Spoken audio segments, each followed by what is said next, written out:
Opa, shalom, irmãos, como vocês estão? Eu espero que bem, na graça do nosso Senhor Yahushua HaMashiach e do nosso Pai Yahuwah. Bem, irmãos, o vídeo de hoje, para aproveitar o embalo desse Shabat maravilhoso, vai ser justamente sobre ele, mas não é especificamente o mandamento, e sim sobre uma questão que é muito negligenciada nas Escrituras, mas que está, além de estar intimamente ligada com a volta do Messias, está ligada à questão da santidade do nosso dia a dia, que são as festas bíblicas.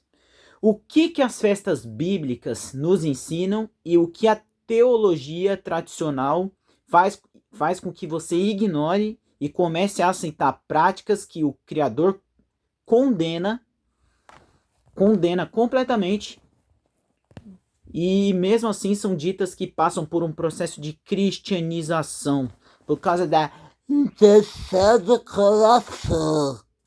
Quem nunca ouviu isso, que atire a primeira pedra. Vamos lá. Eu decidi fazer esse vídeo porque confesso que o irmão Arthur me inspirou um pouco a fazer esse vídeo. Uma outra irmã também, uma situação muito chata que aconteceu com uma irmã. Inclusive, irmã, se você assistir esse vídeo, fique sabendo que a pessoa que falou dessa maneira com você não tem frutos do Espírito. Não tem frutos do Espírito. Que ela foi guardar o Yom Kippur, e uma pessoa começou a maltratar ela, dizendo que ela era uma judaizante, dizendo que ela é isso, dizendo que ela é aquilo, e que as festas bíblicas foram cumpridas no Messias, e blá blá blá. Aquele papo cristão majoritário, que tá todo mundo careca de saber, que é cheio de paganismo. E qual é a principal passagem que eles usam para dizer que as festas bíblicas foram abolidas? Essa aqui, ó.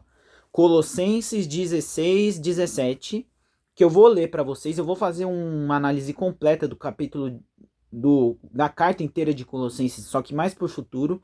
Eu vou focar mais especificamente aqui, mas já que eu já vou dar uma pincelada do que estava acontecendo no contexto histórico. Tá legal? Então, vamos aqui. Ninguém, pois, vos julgue por causa de comida, de bebida, ou de dia de festa, ou de lua nova, ou sábados, porque tudo isso é sombra das coisas futuras. Aqui na versão que eu tô lendo, está escrito as coisas que haviam de vir, mas no original em grego fala de coisas que ainda vão acontecer, ou seja, num sentido que ainda vão acontecer. Porém, o corpo é do Messias. Aí muitas pessoas, automaticamente, elas cometem a burrice de acreditar que cumprimento é a mesma coisa que a abolição. Sendo que o próprio Messias disse que não veio para abolir a lei, ou seja, ele faz ele já refuta essa ideia de que abolir é a mesma coisa que cumprir é a mesma coisa que abolir, vice-versa. Então, Paulo não está acima da autoridade do Messias, vamos concordar. E o Messias, ele guardava as festas, e um servo não é maior do que o seu senhor. Ah, Luca, então o que Paulo está querendo dizer com ninguém, pois, vos julgue pelo ato de comer ou pelo ato de beber, que é uma tradução mais correta, ou de dia de festa ou lua nova de sábados? Bem, isso aqui está ligado a uma doutrina que o próprio Paulo vai dizer aqui, ó, que ele vai dizer aqui no versículo 23, ó. Ele vai ler, aí tem um versículo que vai dizer ninguém submeta vocês sob o pretexto de culto aos anjos e pretexto de humildade. E aí ele vai dizer aqui, ó, tais coisas com efeito têm aparência de sabedoria, como culto de si mesmo, e de falsa humildade e de rigor ascético. Prestem atenção nessa palavra aqui, ó, rigor. Pronto. Prestem atenção nessa palavra, rigor ascético. Essa palavra aqui é o que define o que Paulo estava combatendo na época. Paulo estava combatendo na época o que nós chamamos de protognosticismo. O que é o gnosticismo? Que é uma das categorias de pessoas que vocês devem evitar. Lá naquele vídeo que eu fiz sobre as 5 categorias de crentes que vocês devem evitar. Os gnósticos, eles são uma seita que começaram a se desenvolver mais ou menos nesse século aqui, que eles estavam começando a defender uma tese de que a carne é ruim e só o espírito que é bom. Então todo e qualquer tipo de prazer carnal é algo ruim, e só o espiritual que é bom. E até hoje vocês podem ver esse tipo de mentalidade em muitas pessoas que se julgam espirituais. Os neopentecostais, apesar de na fala eles defenderem a liberdade, eles compactuam um pouco dessa mentalidade. Por quê? Porque eles são muito apegados a essas questões espirituais, esotéricas, revelações espirituais. Só que eles são tão apegados a essas coisas que eles não têm a capacidade de discernir o que vem do Criador e o que não vem do Criador. Tá, Luca, e o que isso tem a ver com as festas bíblicas? Você tá ficando maluco? Não. Por que eu tô querendo dizer isso? Porque uma das características do gnosticismo é o combate contra a carne, ou seja, eles não consideram a carne boa. Por isso, eles começaram a criticar. Desculpa, gente, é que a câmera estava travando. Então, eles começaram a criticar os crentes que estavam guardando essas festas visando o Messias. Por que eu digo isso? Por que eu tenho a certeza de que Paulo não estava dizendo que as festas foram abolidas ou foram cumpridas? Porque lá em 1 Coríntios capítulo 3, deixa eu ver aqui, lá em 1 Coríntios capítulo, eu vou encontrar o capítulo direitinho aqui, tá bom, gente? Deixa eu ver aqui. Não é o capítulo 10, é bem no comecinho da carta. Deixa eu ver. A modesta como página. Deixa eu ver.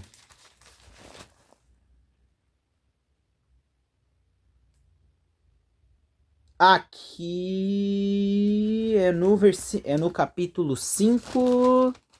Aqui, isso. Do capítulo 5, do versículo 7 ao versículo 8. Do versículo 7 ao 8. Lançai para fora o velho fermento, para que sejais nova massa, como sois de fato sem fermento. Como tampões e a ruxa, nosso cordeiro pascal foi imolado. Por isso, celebremos a festa. Não com o velho fermento, nem com o fermento de maldade e de malícia, mas com os asmos da sinceridade e da verdade. Vocês repararam na palavrinha que Paulo disse? Celebremos a festa. A única festa que está relacionada a fermento velho e fermento novo é a festa dos pães asmos. Porque, pelo que sabemos historicamente, essa carta foi escrita muito provavelmente após o primeiro Shabat, a primeira festa do Shabat, que é quando começa a semana dos pães asmos. Então, muito provavelmente, Paulo está incentivando os gentios a celebrarem a festa dos pães asmos, visando o cumprimento do corpo do Cordeiro. Por isso que Paulo em Colossenses também vai dizer isso aqui, ó. Por isso que Paulo, Por isso que Paulo usa essa expressão aqui, ó. Porque essas coisas são sombras das coisas, porque isto tem sido sombras das coisas futuras. Porém, o corpo é do Messias. Por que ele diz que o corpo é do Messias? Que essas festas agora, elas são celebradas visando o Messias. Ou seja, agora nós comemoramos as festas porque nós sabemos que o cumprimento simbólico dessas festas é o Messias, ou seja, é para a nossa alegria.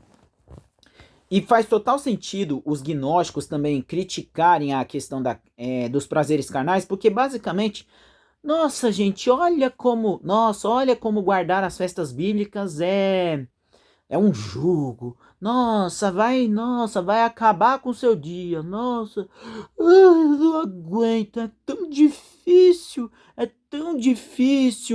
guardar dias em que você vai beber, você vai comer um churrasquinho. Se Se você não gosta de cordeiro, come churrasquinho de carne, de boi e de frango, nada de porco. Carne. Ai, você orando, agradecendo, com exceção do dia da expiação, que é um dia de jejum, mas aí tudo bem, Nossa, que dificuldade, hein? Vocês não sabem o que estão perdendo, vocês estão perdendo os prazeres um prazer legítimo que o Criador deu para nós. E melhor, com cumprimento. E outra, as festas estão diretamente ligadas às questões da escatologia. Escatologia bíblica. Vamos abrir, por exemplo, em Zacarias 14. Cadê Zacarias? O penúltimo livro da Bíblia. Por isso que ele é um... Cadê Zacarias 14? Zacarias 14. Deixa eu ver uma coisa. Zacarias 14. Cadê Zacarias? Cadê Zacarias? Cadê Zacarias? Aqui, ó. Zacarias 14. Aqui. É um dos últimos versículos. E todos que restarem de todas as nações que vierem contra Jerusalém subirão no ano de ano a ano para adorar o Rei, o Senhor dos Exércitos, para celebrar a festa dos tabernáculos. Quem é esse Rei dos Exércitos? O Messias. Isso aqui é uma promessa messiânica que vai bater diretamente com o que Paulo fala aqui. Essas coisas são sombras das coisas futuras que ainda vão acontecer, mas o corpo é do Messias. Tá batendo diretamente com isso aqui, ó.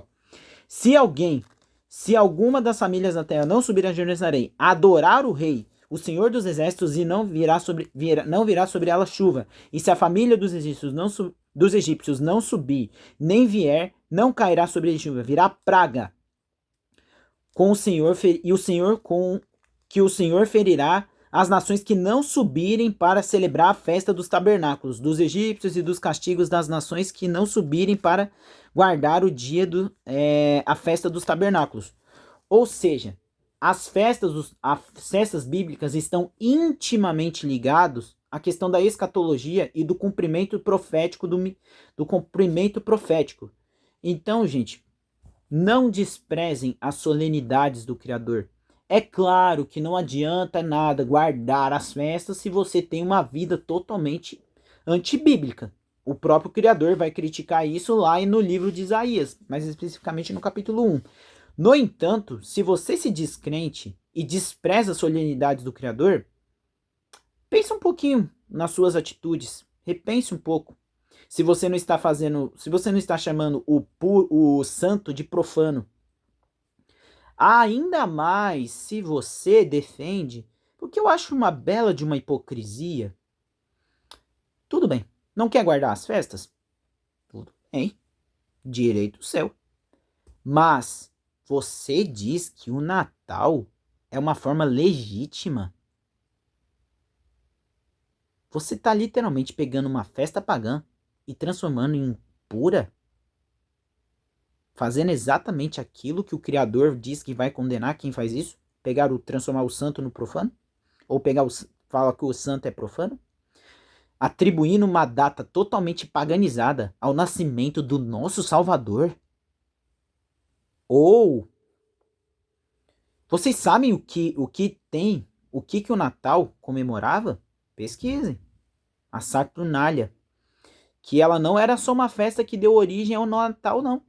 Não é só o Natal, não. Deu origem a outras coisas. O Carnaval brasileiro. Vão lá, continue misturando o que é santo com o profano para ver o que vai acontecer com vocês no dia do juízo. Eu falo isso com uma exortação e um alerta. Igreja, não transformai aquilo que é puro em profano e o que é profano em puro, porque aquilo que nasceu profano vai morrer profano. E aquele que nasceu puro vai morrer puro. Entendam isso. Não temos autoridade para cristianizar nada. Nós apenas fazemos o que o nosso Pai ordena. E se o Pai ordenou que apenas as suas solenidades devem ser guardadas, acabou. O que passar disso é rebeldia. Então, e sobre as questões das festas bíblicas, eu vou fazer uma série de vídeos explicando. Eu vou falar sobre Romanos 14, sobre a carta de Hebreus, que também os anomistas adoram usar essas passagens para dizer que para falar dessas questões das festas, ignorando completamente o contexto e o testemunho ao longo da escritura inteira. É isso, meus irmãos. Eu espero que vocês gostem desse vídeo. Fiquem na graça do nosso Senhor Yahushua HaMashiach. Aproveitem o restinho do Shabat. Até mais tarde.